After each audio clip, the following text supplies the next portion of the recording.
ഉണ്ണീശോയോടുള്ള നൊവേന 4-ാം ദിവസം.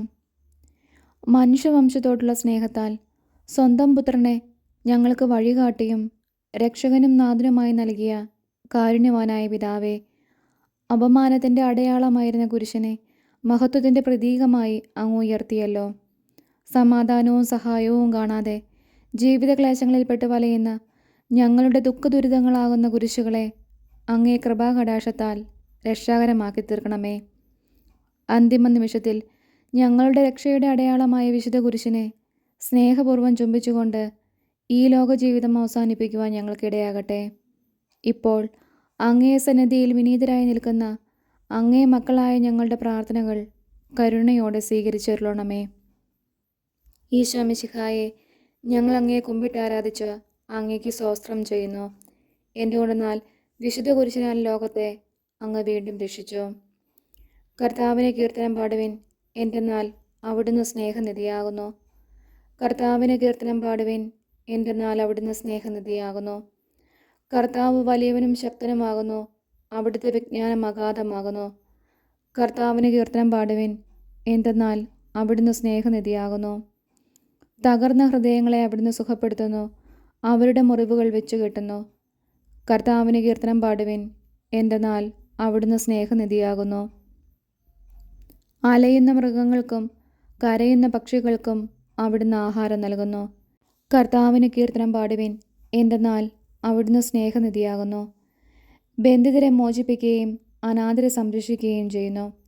കർത്താവിന് കീർത്തനം പാടുവിൻ, എന്തെന്നാൽ അവിടുന്ന് സ്നേഹനിധിയാകുന്നു. വീഴുന്നവരെ കർത്താവ് താങ്ങുന്നു, വീണവരെ കൈപിടിച്ചെഴുന്നേൽപ്പിക്കുകയും ചെയ്യുന്നു. കർത്താവിന് കീർത്തനം പാടുവിൻ, എന്തെന്നാൽ അവിടുന്ന് സ്നേഹനിധിയാകുന്നു. എല്ലാവരുടെയും ദൃഷ്ടികൾ പ്രത്യാശാപൂർവം അങ്ങയെ കാത്തിരിക്കുന്നു. അങ്ങ് കൈ തുറന്ന് അവരെയെല്ലാം സംതൃപ്തരാക്കുന്നു. കർത്താവിന് കീർത്തനം പാടുവിൻ, എന്തെന്നാൽ അവിടുന്ന് സ്നേഹനിധിയാകുന്നു.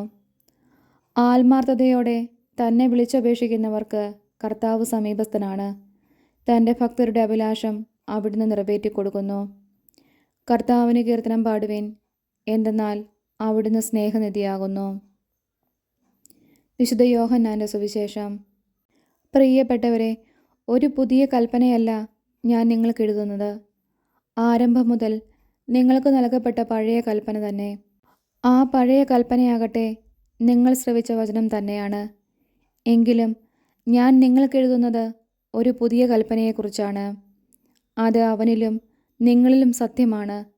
എന്തുകൊണ്ടെന്നാൽ അന്ധകാരം അസ്തമിച്ചു കൊണ്ടിരിക്കുന്നു, യഥാർത്ഥ പ്രകാശം ഉദിച്ചു കഴിഞ്ഞിരിക്കുന്നു.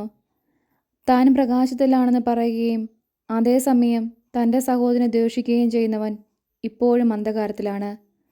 സഹോദരനെ സ്നേഹിക്കുന്നവൻ പ്രകാശത്തിൽ വസിക്കുന്നു, അവന് ഇടർച്ചയുണ്ടാകുന്നില്ല.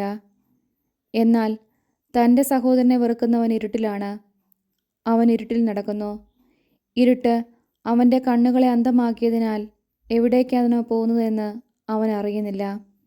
കുഞ്ഞുമക്കളെ, ഞാൻ നിങ്ങൾക്ക് എഴുതുന്നു, അവൻ്റെ നാമത്തെ പ്രതി നിങ്ങളുടെ പാപങ്ങൾ ക്ഷമിക്കപ്പെട്ടിരിക്കുന്നു. പിതാക്കന്മാരെ, ഞാൻ നിങ്ങൾക്ക് എഴുതുന്നു, ആദ്യം മുതലുള്ളവനെ നിങ്ങൾ അറിയുന്നു. യുവാക്കന്മാരെ, ഞാൻ നിങ്ങൾക്ക് എഴുതുന്നു, ദുഷ്ടനെ നിങ്ങൾ ജയിച്ചിരിക്കുന്നു. കുഞ്ഞുങ്ങളെ, ഞാൻ നിങ്ങൾക്ക് എഴുതുന്നു, പിതാവിനെ നിങ്ങൾ അറിയുന്നു. പിതാക്കന്മാരെ, ഞാൻ നിങ്ങൾക്ക് എഴുതുന്നു, ആദ്യം മുതലുള്ളവനെ നിങ്ങൾ അറിയുന്നു. യുവാക്കന്മാരെ, ഞാൻ നിങ്ങൾക്ക് എഴുതുന്നു, നിങ്ങൾ ശക്തന്മാരാണ്. ദൈവത്തിൻ്റെ വചനം നിങ്ങളിൽ വസിക്കുന്നു. നിങ്ങൾ ദുഷ്ടനെ ജയിക്കുകയും ചെയ്തിരിക്കുന്നു. ലോകത്തെയോ ലോകത്തിലുള്ള വസ്തുക്കളെയോ നിങ്ങൾ സ്നേഹിക്കരുത്. ആരെങ്കിലും ലോകത്തെ സ്നേഹിച്ചാൽ പിതാവിൻ്റെ സ്നേഹം അവനിൽ ഉണ്ടായിരിക്കുകയില്ല. എന്തെന്നാൽ ജഡത്തിൻ്റെ ദുരാശ, കണ്ണുകളുടെ ദുരാശ, ജീവിതത്തിൻ്റെ അഹന്ത, അങ്ങനെ ലോകത്തിലുള്ളതൊന്നും പിതാവിൻ്റേതല്ല, പ്രത്യുത ലോകത്തിൻ്റേതാണ്. ലോകവും അതിൻ്റെ മോഹങ്ങളും കടന്നു പോകുന്നു. ദൈവഹിതം പ്രവർത്തിക്കുന്നവനാകട്ടെ എന്നേക്കും നിലനിൽക്കുന്നു. നമ്മുടെ കർത്താവായ മിശിഹായ്ക്ക് സ്തുതി. നമുക്കെല്ലാവർക്കും ഭക്തിയോടും പ്രതീക്ഷയോടും കൂടെ കർത്താവെ, ഞങ്ങളുടെ പ്രാർത്ഥന കേൾക്കണമേ എന്ന് അപേക്ഷിക്കാം. കർത്താവെ, ഞങ്ങളുടെ പ്രാർത്ഥന കേൾക്കണമേ.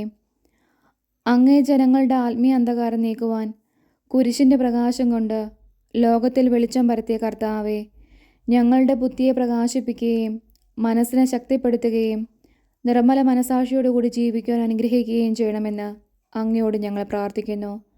കർത്താവെ, ഞങ്ങളുടെ പ്രാർത്ഥന കേൾക്കണമേ. കുരിശിൻ്റെ അടയാളത്താൽ നിങ്ങൾ വിജയം വരിക്കുമെന്ന് അരുളി ചെയ്ത കർത്താവെ, അങ്ങയുടെ വിശുദ്ധ കുരിശിൽ അഭയം തേടുന്ന ഞങ്ങളുടെ പരിശ്രമങ്ങളെ വിജയിപ്പിക്കണമെന്ന് അങ്ങയോട് ഞങ്ങൾ പ്രാർത്ഥിക്കുന്നു. കർത്താവെ, ഞങ്ങളുടെ പ്രാർത്ഥന കേൾക്കണമേ.